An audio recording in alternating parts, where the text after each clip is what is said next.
आप देख रहे हैं 10 बजे रात। पूरे दिन की बात बड़ी खबर कटनी से है, जहां पर जिला अस्पताल में भीषण आग लग गई है। अस्पताल के नवीन भवन वार्ड में आग लगी है। वार्ड में भगदड़ मच गई है। फायर ब्रिगेड हालांकि मौके पर पहुंच गई है। आग किस वजह से लगी ये तो फिलहाल जाहिर सी बात है जांच का विषय है।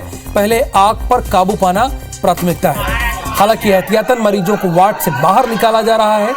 चूंकि आग धीरे धीरे बढ़ती जा रही है, फायर ब्रिगेड की टीम वहां पर मौके पर पहुंची है। आग लगने का कारण फिलहाल अज्ञात है। विकास बर्मन हमारे संवाददाता हैं, वहीं पर मौजूद हैं। विकास, आप हमारे दर्शकों को अपडेट दीजिए अभी का। जी मैं बता दूं कि जे अस्पताल जो बिल्डिंग है भाग है, जो कि यहाँ पे अचानक शॉर्ट सर्किट से आग लगना बताया जा रहा है, जो कि आग इतनी भयानक की पूरे बिल्डिंग हो रहा है और चारों तरफ से मरीजों को निकालने में परेशानी हो रही है। पुलिस बल के साथ फायर ब्रिगेड की मुख्य गाड़ी भी आ चुकी है। लोगों ने ये बताया आग को काबू पा लिया गया है, मगर पूरे जो जिला अस्पताल पूरा फैल चुका है और यहाँ पर थोड़ा दिक्कत का सामना करना पड़ रहा है। लोगों को सांस लेने में दिक्कतें हो रही हैं। यहाँ पर पहुंच चुके हैं और कोतवाली थाना प्रभारी भी यहाँ पे मौके मौजूद है। पुलिस भी पहुंच चुका है और मरीजों को बाहर निकालने का जो कि सिलसिला लगातार चल रहा है और मरीजों को बाहर निकाला जा रहा है। जो कि प्रसूता वार्ड का जैसे यहाँ पे देखा गया है कि प्रसूता जिनकी डिलीवरी होनी थी उनको बाहर ले जाकर पर्दा लगाकर डिलीवरी कराई जा रही है।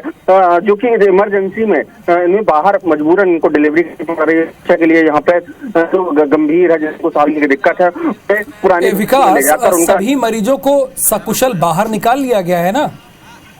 जी मैं आपको बता दूं अभी भी कुछ मरीज हैं अंदर वार्ड में हैं, क्योंकि धुआं बहुत है और उनको भी निकालने का प्रयास किया जा रहा है। कुछ ये भी पता चल रहा है कि कुछ मरीज शायद बेहोश भी हुए हैं।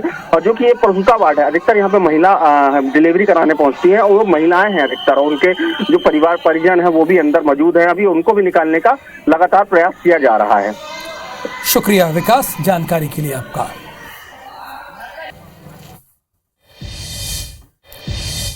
चलिए आगे बढ़ते हैं। तुर्की सीरिया से लौटे भारतीय जवानों से आज प्रधानमंत्री मोदी ने मुलाकात की।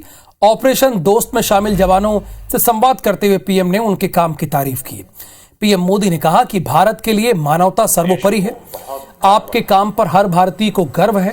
भूकंप के दौरान भारत की त्वरित प्रतिक्रिया ने पूरी दुनिया का ध्यान खींचा। ये हमारे बचाव और राहत दलों की तैयारियों का प्रतिबिंब है। आपको बता दें कि विनाशकारी भूकंप में रेस्क्यू के लिए भारत ने एनडीआरएफ की टीमें भेजी थी। जवानों के भारत लौटने पर प्रधानमंत्री मोदी ने उनसे मुलाकात की। हम पूरे विश्व को एक परिवार मानते हैं। ऐसे में परिवार के किसी भी सदस्य पर अगर कोई संकट आए तो भारत का धर्म है, भारत का कर्तव्य है उसकी मदद के लिए तेजी से आगे बढ़ना। देश कोई भी हो, अगर बात मानवता की है, मानवीय संवेदना की है, तो भारत मानव हित को ही सर्वोपरि रखता है।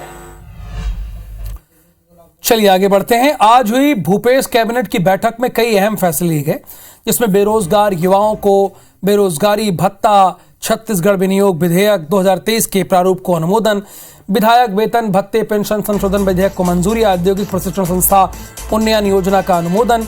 इसके तहत 36 ITI के विकास पर कुल 1216 करोड़ की मंजूरी। छत्तीसगढ़ राज्य नवाचार आयोग के गठन के प्रस्ताव को मोहर लगी है। बजट सत्र के लिए राज्यपाल के अभिभाषण का अनुमोदन है और छत्तीसगढ़ गौड़ खनिज साधारण रेत नियम 2019 में संशोधन के प्रारूप पर भी अनुमोदन समेत कई अहम निर्णय आज लिए गए।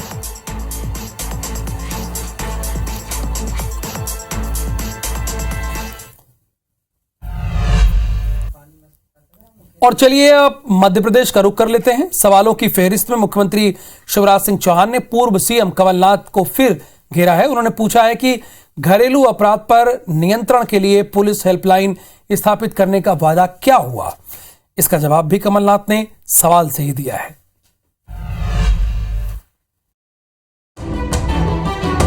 सीएम शिवराज सिंह चौहान पूर्व सीएम कमलनाथ को सवाल पूछकर लगातार घेरने में जुटे हैं। रविवार को जहां उन्होंने सौसर में शिवाजी की प्रतिमा स्थापना को लेकर सवाल पूछा था, वहीं अब पुलिस हेल्पलाइन की स्थापना के ऐलान पर सवाल उठाए हैं। उन्होंने पूछा है कि कमलनाथ ने कौन सी हेल्पलाइन स्थापित की कि घरेलू अपराध पर नियंत्रण हेतु पृथक से पुलिस हेल्पलाइन स्थापित की जाएगी। कमलनाथ जी, आपने कौन सी हेल्पलाइन स्थापित की? छिंदवाड़ा में सभा को संबोधित करते हुए कमलनाथ ने भी शिवराज पर हमला बोला। और शिवराज जी से तो 20,000 घोषणाएं करी 18 महीनों में, और मैं तो उन्हें कहता हूँ कि आप तो घोषणा की मशीन है। शिवराज के सवाल पर कमलनाथ ने ट्वीट करके भी सवाल दागे। उन्होंने पूछा कि शिकायत, जांच और अभियोजन की मजबूत निगरानी के लिए MIS प्रणाली शुरू करने का वादे का क्या हुआ। खबर बीजेपी के प्रदेश व्यापी अभियान की है। आज बीजेपी कार्यकर्ताओं ने छत्तीसगढ़ की 11 विधानसभा क्षेत्रों में कांग्रेस विधायकों के आवासों का घेराव किया है।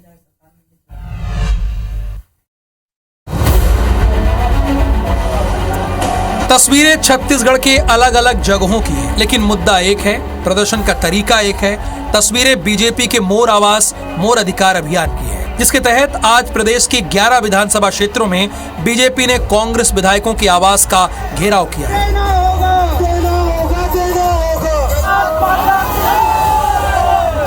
बात राजधानी रायपुर की करें तो बीजेपी कार्यकर्ताओं ने संसदीय सचिव विकास उपाध्याय के बंगले का घेराव किया। बैरिकेड्स तोड़कर आगे बढ़े कार्यकर्ताओं की पुलिस से झूमाझटकी भी हुई। यह सांकेतिक धरना है, सांकेतिक प्रदर्शन है। हमारा उद्देश्य स्पष्ट है कि यह बात ऊपर तक जाए और हमारे गरीब परिवार को मकान मिले। ये विधानसभा का मार्च भी होगा, बड़ा प्रदर्शन भी होगा। लगातार हम इन मांगों को लेकर लड़ते रहेंगे। इसी तरह रायगढ़ में बीजेपी कार्यकर्ताओं ने विधायक प्रकाश नायक के बंगले का घेराव किया। बात प्रदर्शन की हो रही है तो जान लीजिए कि बलरामपुर में विधायक चिंतामणि महाराज के आवास का घेराव के दौरान बीजेपी कार्यकर्ताओं और पुलिस के बीच जमकर झड़प हुई। 10 बजे रात पूरे दिन की बात में आज के लिए बस इतना ही। मुझे दीजिए अनुमति, आगे देखिए लॉकअप।